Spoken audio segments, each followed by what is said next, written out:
You mentioned there like Marcus Rashford. I mean, you worked with other top players as well. I mean, Kobbie Mainoo being one of them, Elanga being another one. Did you spot straight away that they had something? They always had an outstanding quality. With Marcus, it was his dribbling abilities, 1v1s, his character, his personality. He loved the game. You know, Anthony's his pace, Kobbie his ability to control the ball and go both ways. So we knew if we could sort of pass them on, then obviously they'd have a good chance.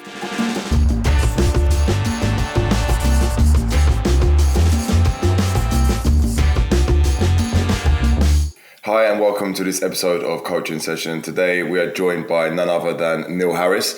Neil has worked at Man United for 21 years. Neil, welcome. Thanks very much. Thanks for having me.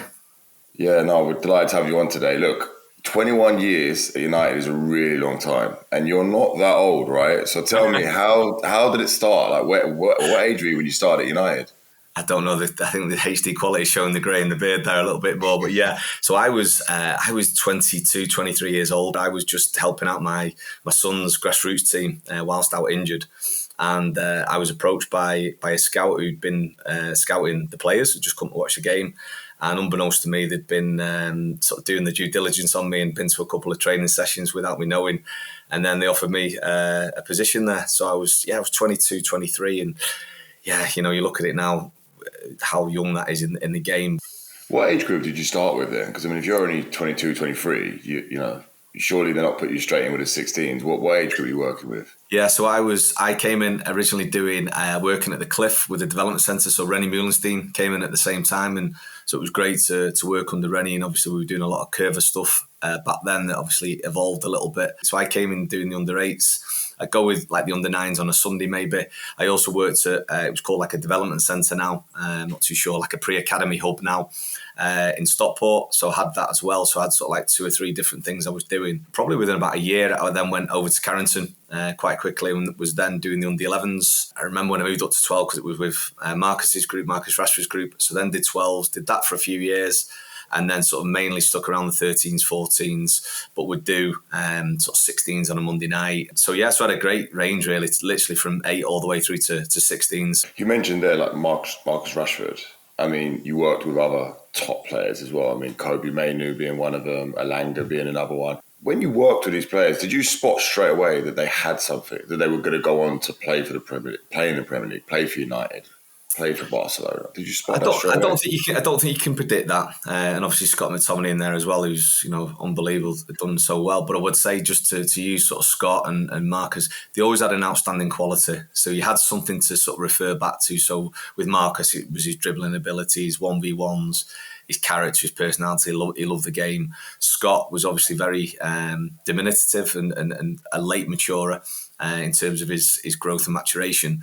But had a, you know, unbelievable personality and grit, and obviously when he was in his own age would be the best player. You know, Anthony's his pace, Kobbie his ability to control the ball and go both ways and things like that. You knew that if we continued to bake the cake and add the ingredients on there and work on all the areas that needed to happen, then they'd have a good chance, particularly in the club that we were working at, where obviously the manager was a massive believer in young talent, and you know, if you were good enough, you were old enough. So we knew if we could sort of pass them on, then obviously they'd have a good chance. Having known you quite a while now, I know that you still keep in contact with a lot of players, which I love about you. Were there players that you thought were going to go on to play Premier League and didn't?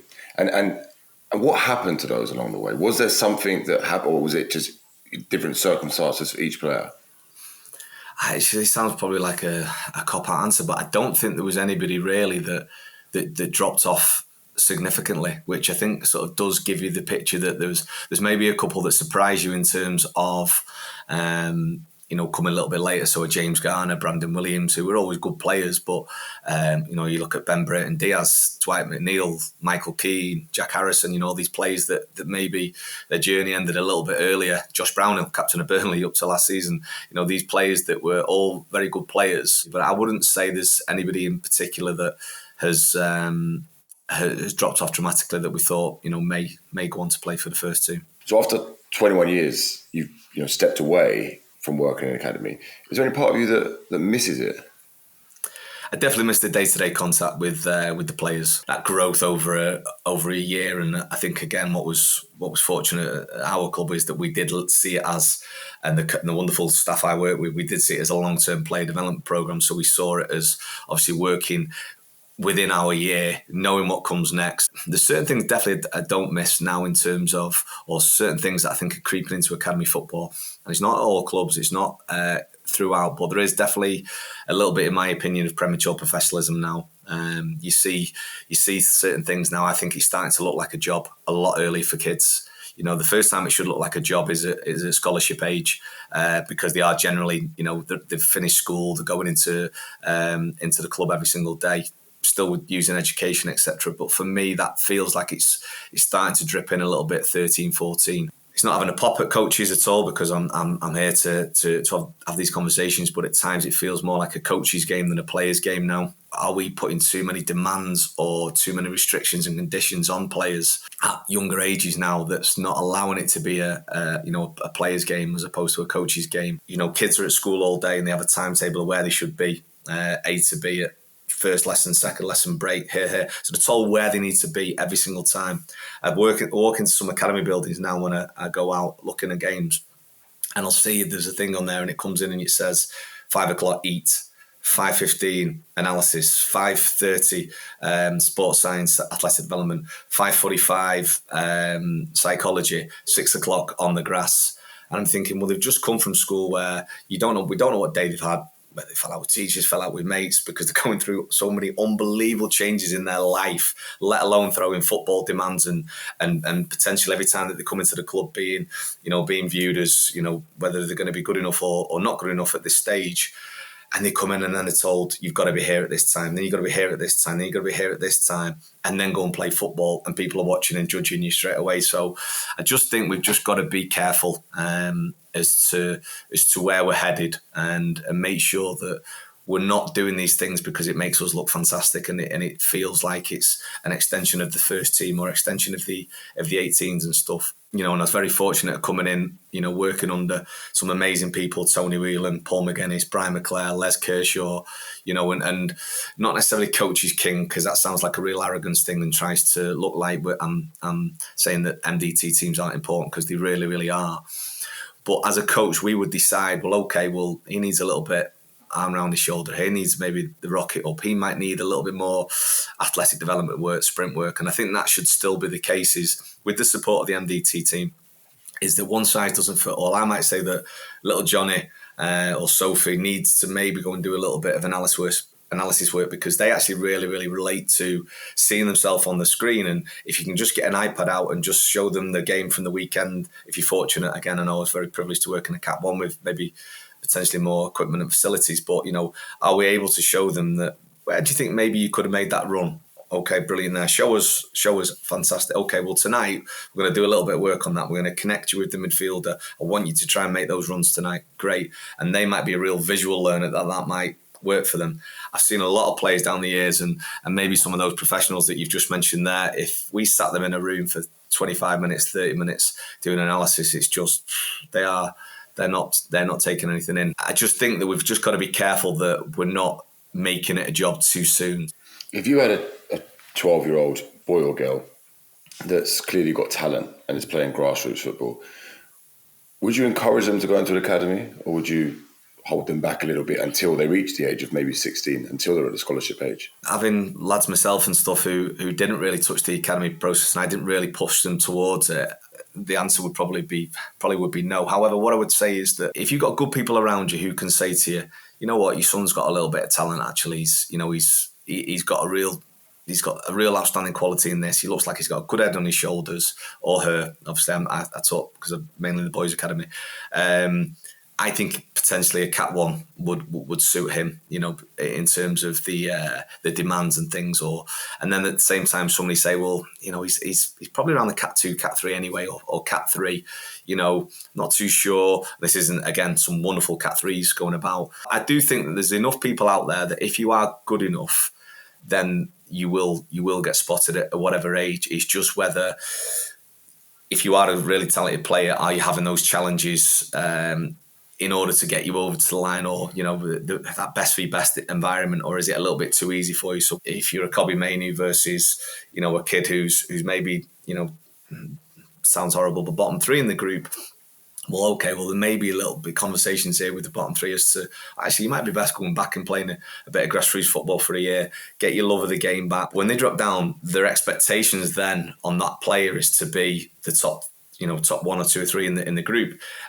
Usually that might be the case. However, if depending on and I watched it on one of your previous podcasts, depending on what they've had and the environment that they've had, if they then drop down and can't adapt to that environment, it's then a real sort of dropping down and things. And again, you spoke about sort of players that are still in touch with now, and they say to me, people talk about the race to the top, but how fast you can slide down leagues when you get past sort of 18 and 19. Again, I worry about the experience sometimes in academies now, or the experience surrounding academies. Again, I talk from wonderful experiences of having, just to pick on Tony Whelan. Tony Whelan played for Manchester United, City, played out in America with Cruyff, Beckham, Pele, came back, social worker. So he was then a social worker for 3-4 years in Manchester before he then was asked by Brian Kidd to come back into Manchester United. So he's got this, hang on, we're dealing with children here and things. And they're good footballers as well, fantastic. But these are children. So, he's always instilled in me that, that person before player perspective of coaching and things. Once a player knows that you care about them, that's when real learning takes place. Unbelievable learning takes place once the parent knows that you care about their child. That's when unbelievable learning takes place, because that's the Holy Trinity: coach, parent, player. Yeah, that's really interesting that you mentioned about players joining academies late. I joined at the age of 15, and when I joined, I felt that I had a little bit more hunger than maybe some of them. And that's not to discredit any of them. I felt that a lot of them had been there for so long that it almost fell into a comfort zone. And I was coming from the outside and I was hungry. I was very raw. They were technically way better than me. They'd had a lot more, technical training. They did a lot more tactical training. They're training more often during the week, better facilities, etc. So they had that edge. But I certainly had the mental edge. And I certainly feel that helped me actually joining the academy late. Not through lack of trying, by the way. I tried to get into Brentford at 10 or 11, and they were in League 2 at the time. Tried to get into QPR, tried to get into Reading, Southampton. I just couldn't. I was too nervous. I was too anxious. But when it did click, I felt it clicked at exactly the right time. I think it's so important, because you mentioned there that hunger and things is that.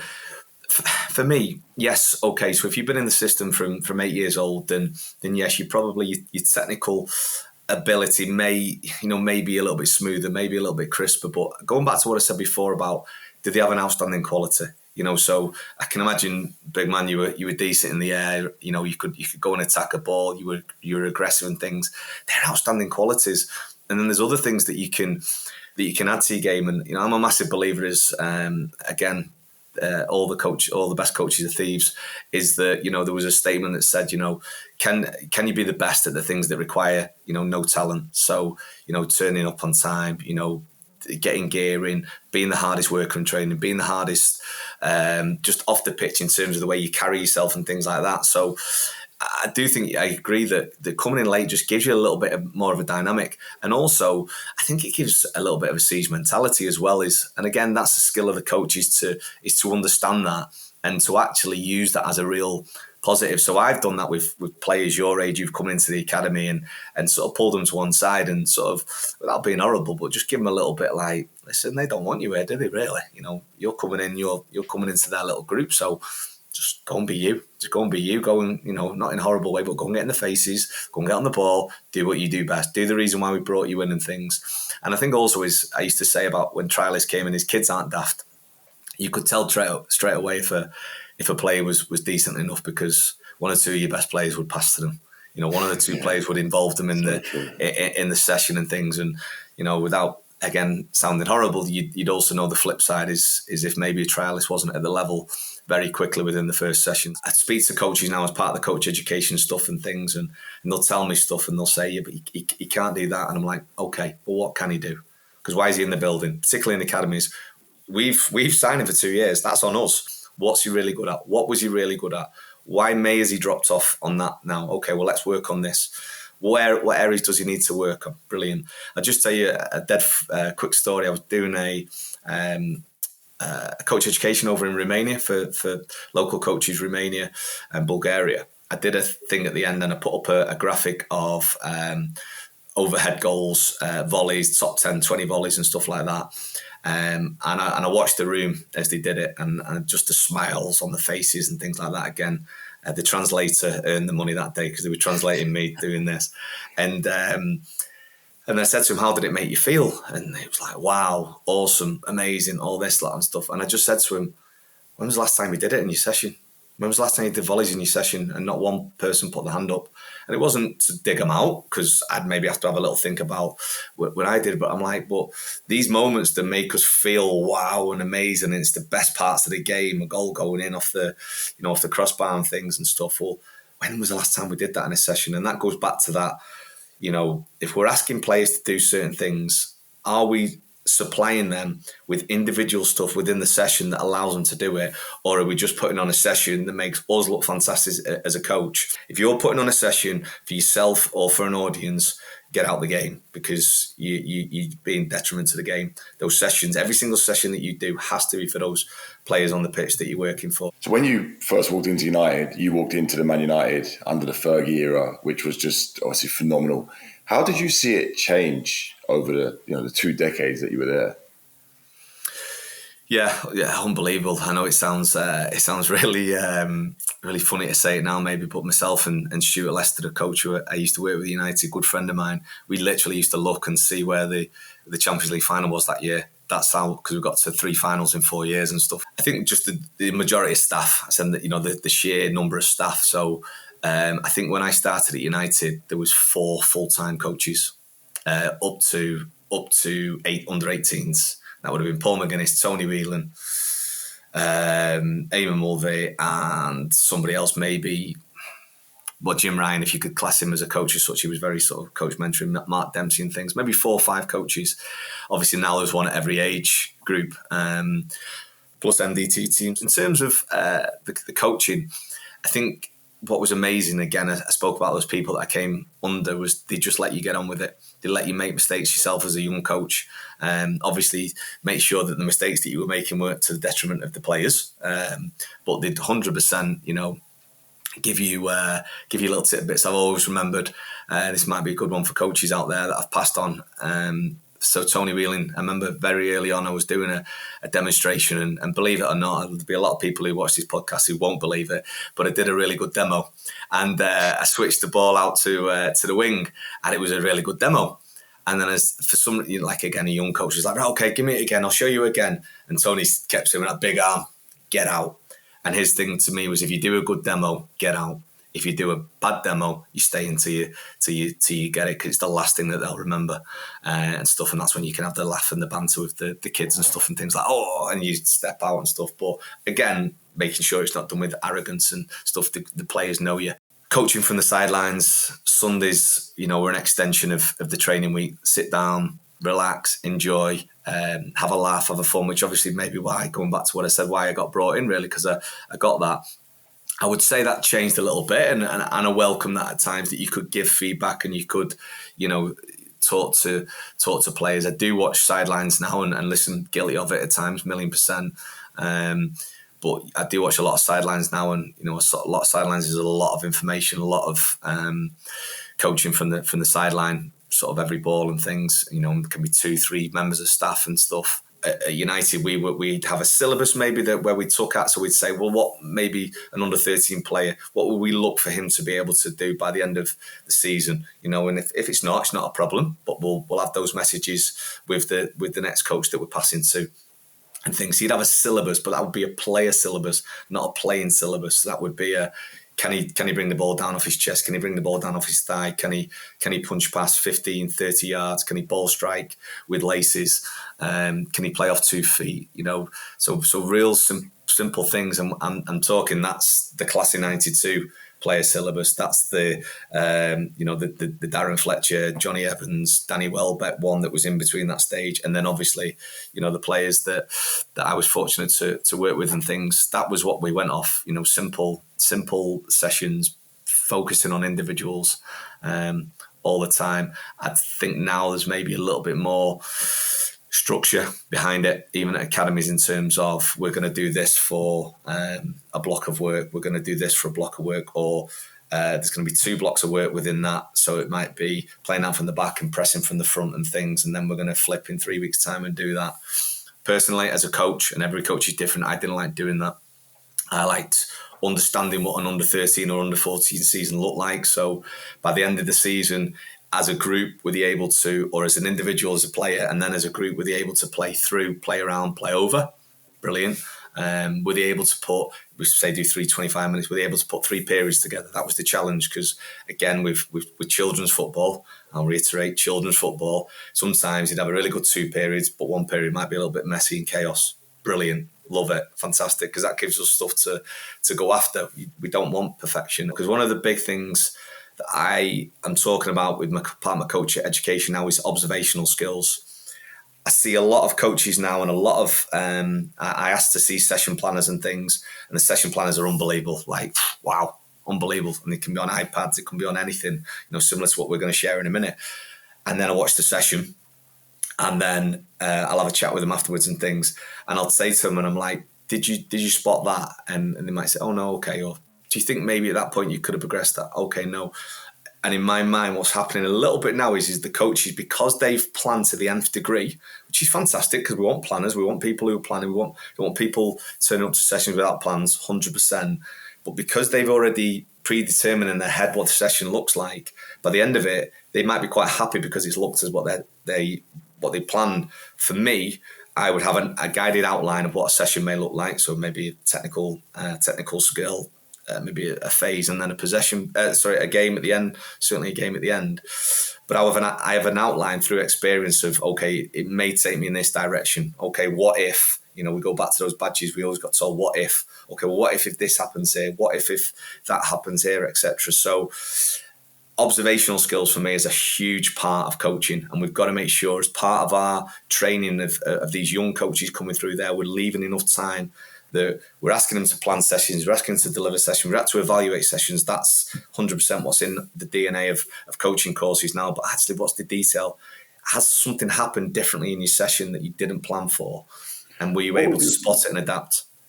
What would you do then, for example? I mean, I've been coaching now for about 6 months, full time. Before that, just every now and again.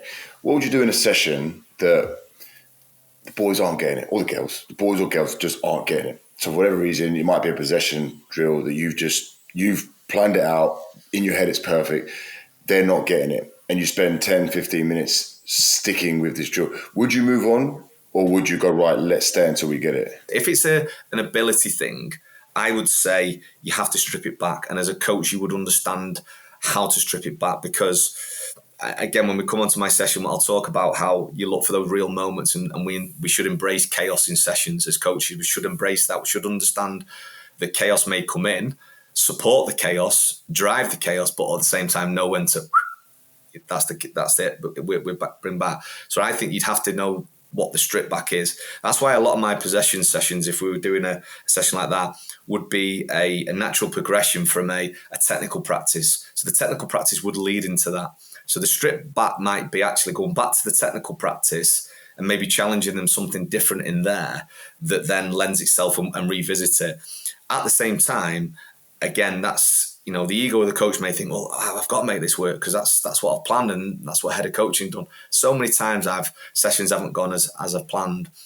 But I think as long as you're honest and you're humble enough to say, okay, was that me? Did I pitch it too high? Did I actually make too many conditions and pointers in there that just made it impossible for the game to flow, and I made it too complicated? And be honest with the players and say, you know what? Don't think we got to where we were today. Do you agree with that? Okay, brilliant. Why do you think that? Okay, brilliant.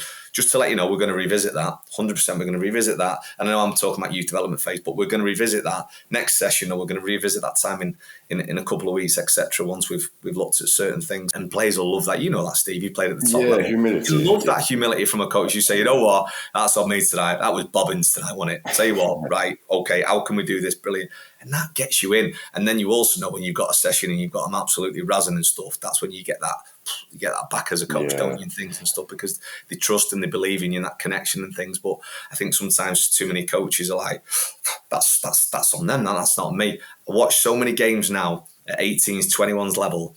And sometimes I watch the coaches straight away when a goal goes in, and they turn around and they look at the bench and it's like this, and I'm like, why are you doing that? Is that because they've let you down? Have they let you down by doing that? Have they, these children, have they let you down? And also turn around and watch them, because that's maybe when you see something, you see a reaction, somebody go and gets the ball, somebody cajoles somebody says, come on, let's do it. Somebody's head might be down that you might need to say, go and have a little chat with him or something. So we've just got to make sure that we leave our ego at the front door. And when you're walking in there, you're there for the children, you're there for the players that you're working with, Steve. Leave your ego at the front door, and build it up as and when. The three things that I've taken from our chat today is humility, absolutely having humility, being able to self-reflect. And obviously you need the humility to do that, because there's no point reflecting back and looking at what you did good. Also look at what you can improve as coaches, not just as players. And thirdly, and for me, most important, is connection. So connection with the people you're working with, not just connection with the players, but also connection with the coaches, with the parents and everybody. And that's how I truly believe you get the best out of people. 100%, definitely. Now let's dive into it. Let's take a look at what you've prepared for us today. Yeah, so I've got a possession session, which I know all coaches love. And to be fair, I do prefer directional possession sessions usually. However, I saw this session when I was on a study visit with Barcelona, and a coach that I got to know who showed me this one. And it's a lot of people have seen it before, but I do like it because there's a lot of chaos in there. And obviously with directional possession, you know where forward is. What I really demand of the players in this session is for them to recognise where is forward. What is a forward pass in terms of where you are on the pitch. I really like it because there's the sheer volume of transitions from in possession to out of possession, and there's lots of demands on the players from a sort of technical, tactical decision making. So the initial setup is a 6v6 plus 3. So the Blues are on the outside here, Yellows are inside, with the Reds in the middle. The Reds will stay in the middle all the time. So conditions: there's 3 touch maximum for the players on the outside. Some people might do 1 touch, 2 touch with there. What I do like with players on the outside is giving them 3 touches, allowing them to delay and to disguise and maybe to move the ball and manipulate the ball up and down the line. I think sometimes, yes, we want 1 touch because we want quick play, etc. like that. But sometimes we lose those elements of actually, well, you wouldn't play it there. So why are we putting those conditions on here, delay, disguise, move the ball down the line, pick the right moments to play, etc. But also encourage and support when 1 touch play does obviously come off in there. The 3 players in the middle are on unlimited touches, can go anywhere within the area. And this is usually going to be your more creative players. Anybody can go in there, but usually your more creative players. So Kobbie Mainoo love being in this session. You can imagine a Foden or a Palmer in the middle of here as well. We want them to be able to engage players, loads of ball mastery, shielding, which I'll come on to in a bit, lots of hooks, body swerves, etc. when needed. So we want them to be unlimited. We don't want to condition them in there. So the ball's being played on the inside and outside. We're looking for the play to go outside to inside. Again, Steve, when you look at City over the past few years, Liverpool and Arsenal now, when the ball is moved quickly from out to in to out, that's when, the speed of play and when things start to happen really, and that ball manipulation and switching of the play, etc. So we're looking for the ball to go out to in.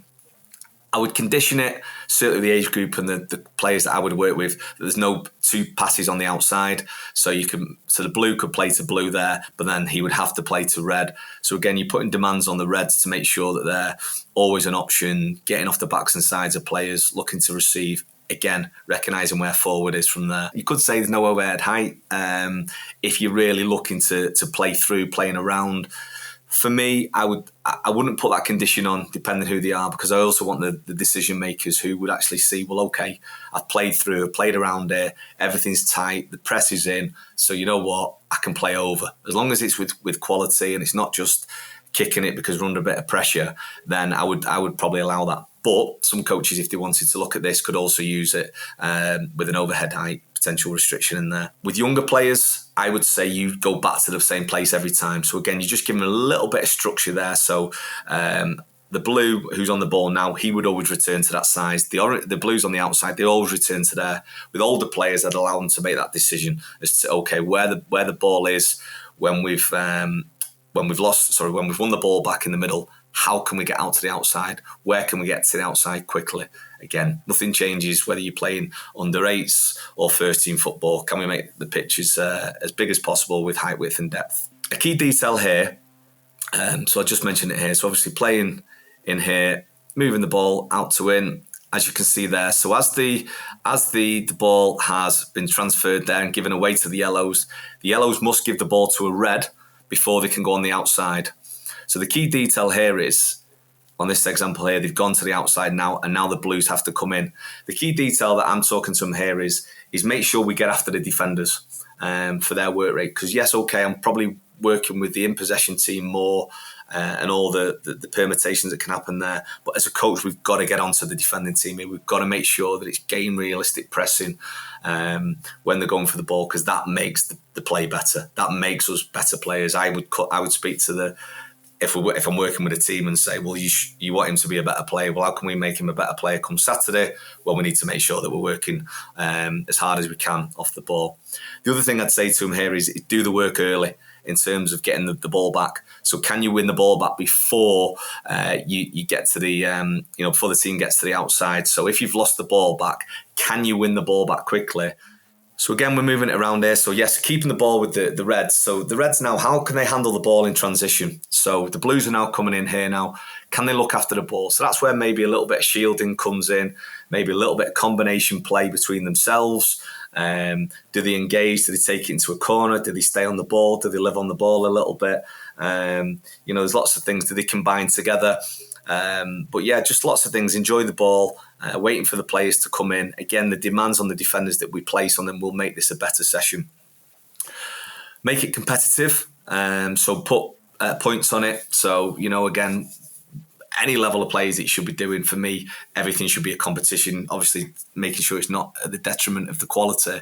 But once you've got that understanding of the session and you know your players that you're working with in there, the players will want to make it competitive. So make it 8 to 10 passes equals a goal, etc. And there's also things where you can break out. We could put some pod goals in here. So once they actually get 8 to 10 passes, they can break out to a pod goal or to a goal, etc. from there. Let's just show you a couple of elements here now. So this is where I'm talking about looking for players to play forward. So understanding where I am when I'm playing forward. So this is a nice one. Can have a little bit of combination play. So we've engaged the opponent. You've noticed there that yellows swap positions as well. We don't want the reds getting in the same lines as the yellows on the outside. We want to make sure it's realistic. Asking your players to play on different lines, opposite movements, etc., which again is so key when in possession and things. And then we're going here. So the ball's going up, back, through. So that's a real thing for me when I talk to players. I think up, back, through. Steve, you'll know as a defender, when done correctly, is so hard to defend against. So, if we can talk to players about up, back, throughs, and that, again, in an undirectional possession, so a multi-directional possession session, still allows you to talk about directional things within the session here. How many minutes and sets would you do of this exercise? I would say your players will dictate that. Most important thing for this is we want chaos in this session. We want lots of chaos. There's going to be lots of transitions over. Again, depending on the level of players that you're working with, we want to have lots of chaos, because when the chaos happens, we might not get lots of success, but when the success happens, it's of a very high level. Time-wise, I would tend to have sort of 15 to 20 minutes of this, but again, depending on as the skill of the coach is to know when to pull it back. So actually, sometimes pull it back when they're at the peak, because that's you're leaving them high going into a game. Again, understand what comes next. So for me, a session should build up like a crescendo, like an orchestra. So you're building up to that game at the end where you're looking to put elements of the play that you've been doing in your technical possession, your skill possession, whether it's a phase, etc. Would you break that down? Would you break that down into blocks? So would there be 2, 3, 4 minute blocks? Yeah, I would 100% put resting because of the demands that I'm asking of the players. So I'd put 2-3 minutes in there, rest up, load the balls up and things. Go and get the balls, go and get the ammo, get the balls loaded up, have a little thing, maybe speak to a couple of people as you're doing that. And I think that's where it's important to build the blocks in, Steve, is that gives you or your support coach or anybody that's in there the opportunity to speak to a player as well. But you know yourself as a player, Steve. I know as a player and then a coach. Not everybody's listening, etc. So can you make sure that, yes, there might be 2 or 3 points that you want to make in terms of we're looking for combination play. We're looking for up back through, and you might recreate a couple of things. But if you're talking to a player about his body position or he's having too many touches, he could have played in 2 there, or could you maybe split the pass there? That's where you'd speak to an individual or a pair, or maybe even pull one team together and things. So I would also always manufacture in breaks there, but I would want the intensity to be high and then bring it down and then go high again as much as we can. Neil, thank you so much for joining us. You've offered us so much insight. It's been an incredible 21 years that you spent at United, and even more excited to see what's next for you. Really appreciate you joining us. Thanks very much, mate. If you enjoyed this episode of Coaching Session, please hit the like button, subscribe, and drop a comment below with any of your thoughts. Thanks for watching.